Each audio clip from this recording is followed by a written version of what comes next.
TLDR Learning presents Alexander the Great, the boy who conquered time, the birth of a paradox. Time rarely pauses for mortals, yet for one boy born from Macedon's dust, it seemed to hesitate and take notice. In 356 BC, thunder rolled above Pella, while far to the west, the temple of Artemis in Ephesus burned. Seers muttered that the world had traded a goddess's favor for a conqueror's breath. In the royal house, two fires shaped the child's fate. Olympias, fierce and devout, swore Alexander carried Zeus's spark.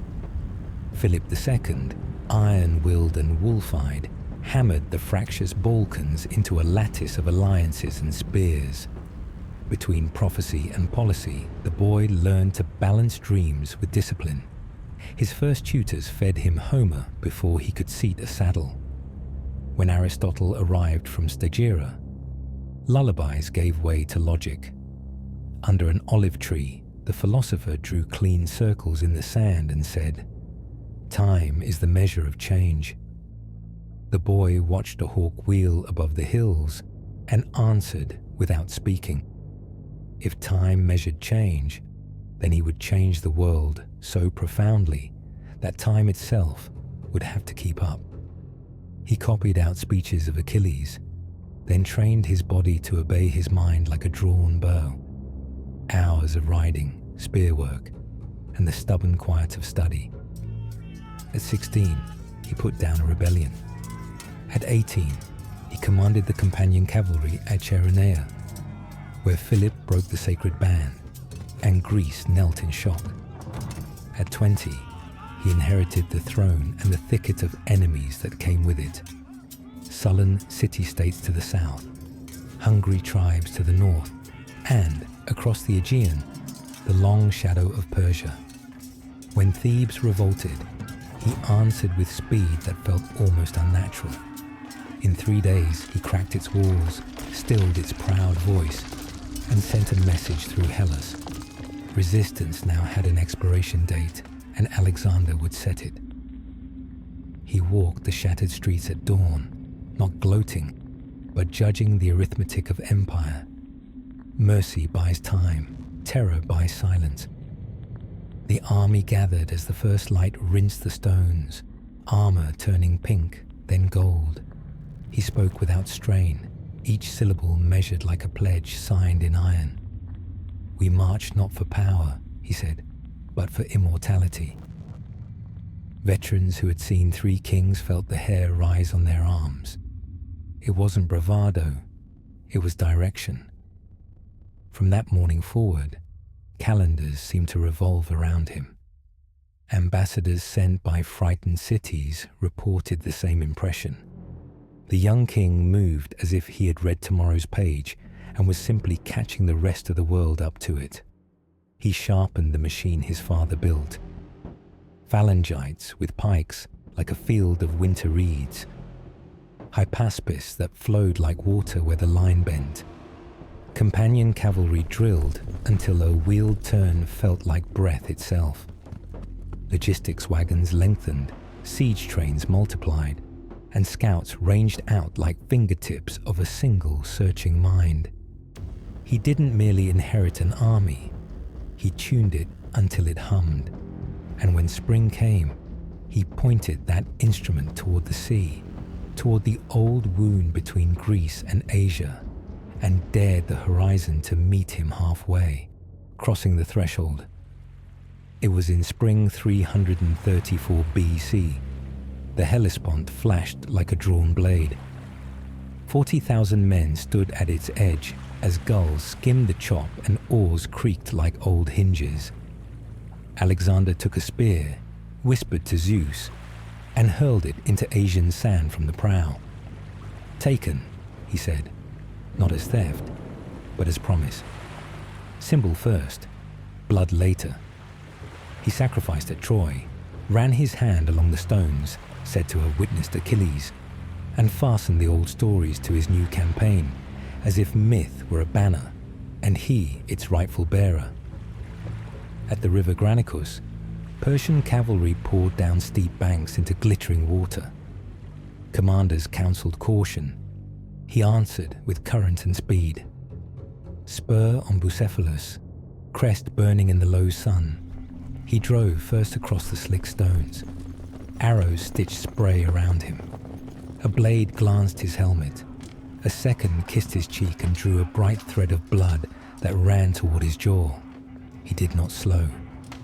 The companions smashed the crossing behind him, and the phalanx, those patient walls of pike, sealed the banks. It was over before fear could learn everyone's name. Western Asia reeled.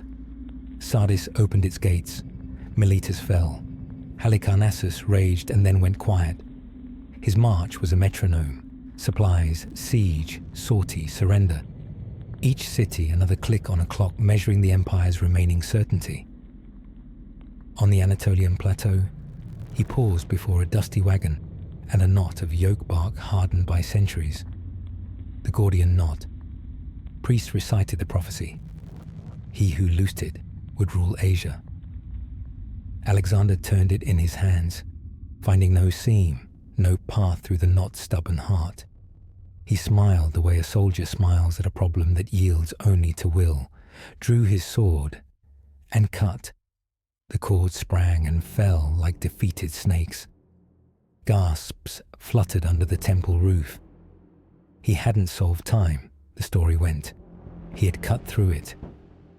Messengers rode ahead of his army now, not with orders, but with legend. A year later, the plain of Issus narrowed between mountain and sea, trapping Persian numbers where they could not breathe.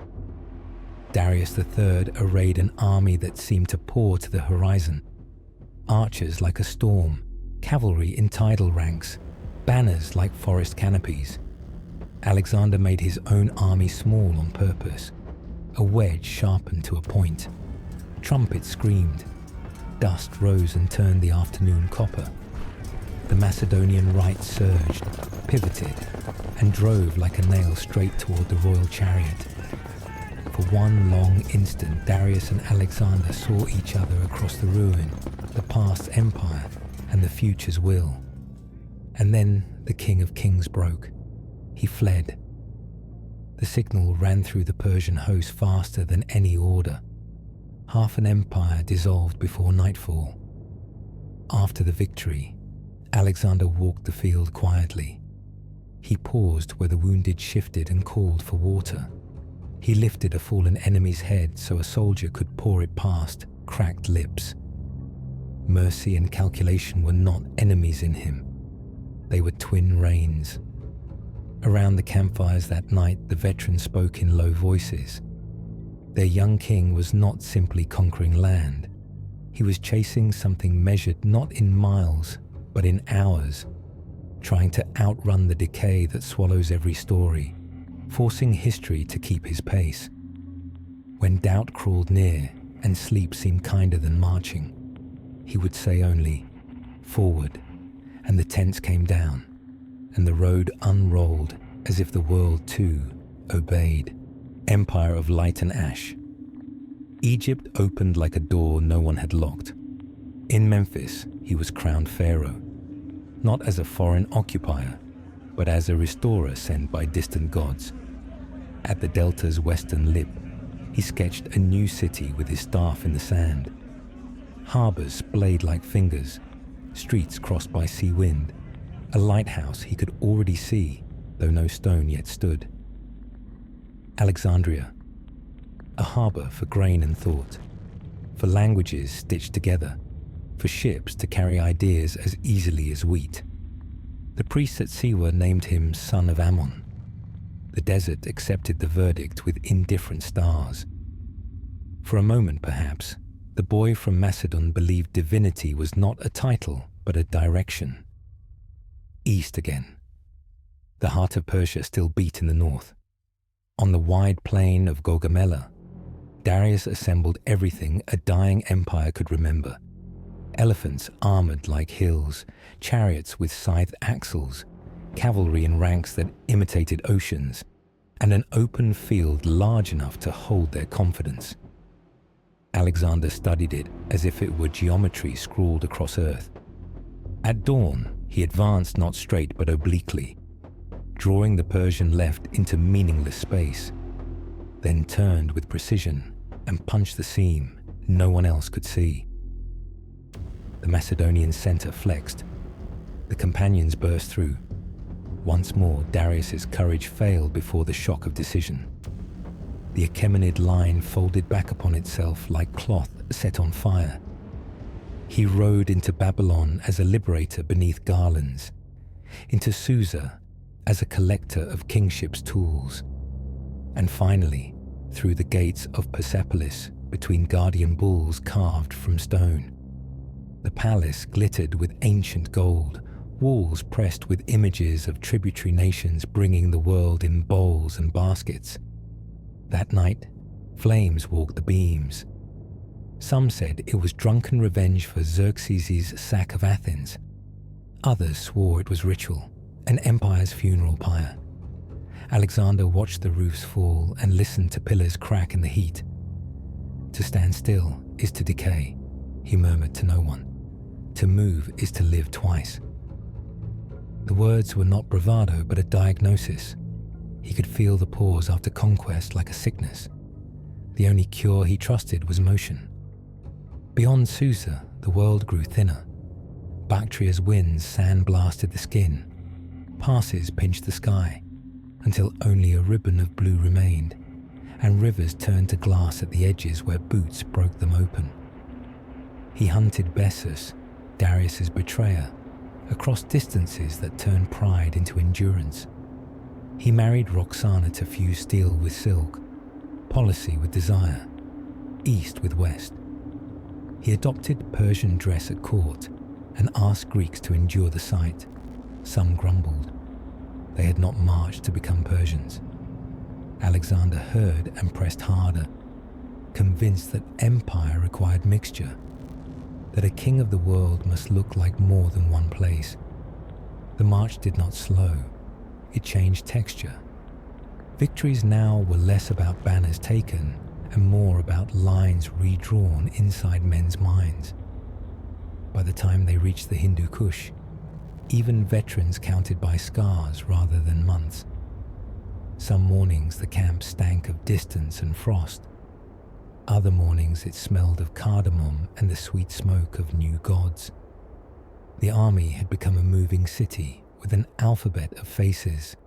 In its center, a single will beat time like a drum, the edge of forever.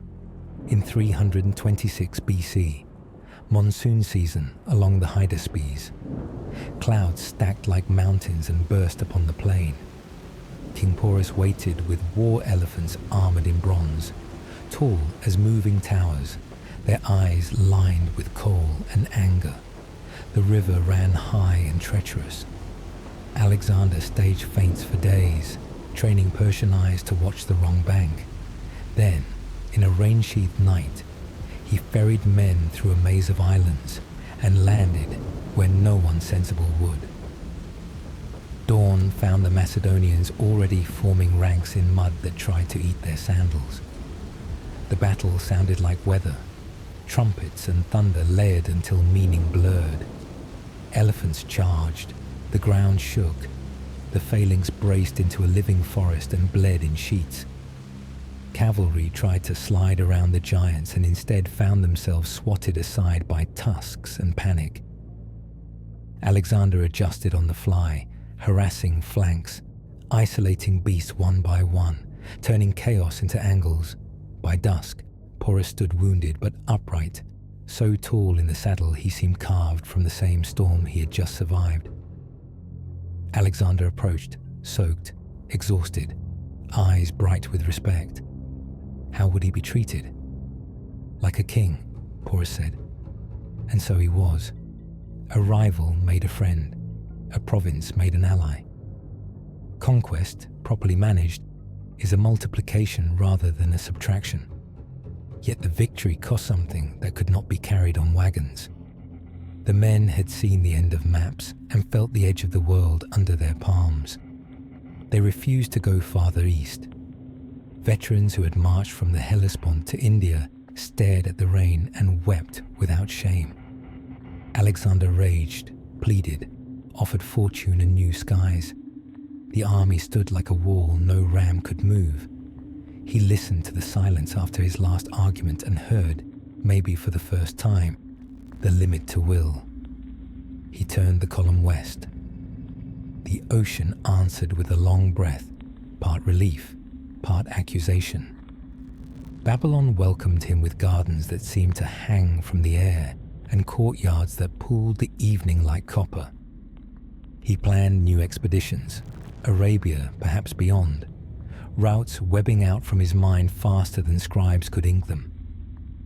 Then came the fever. 32. Strong enough to break empires, not strong enough to shrug off a microscopic judge.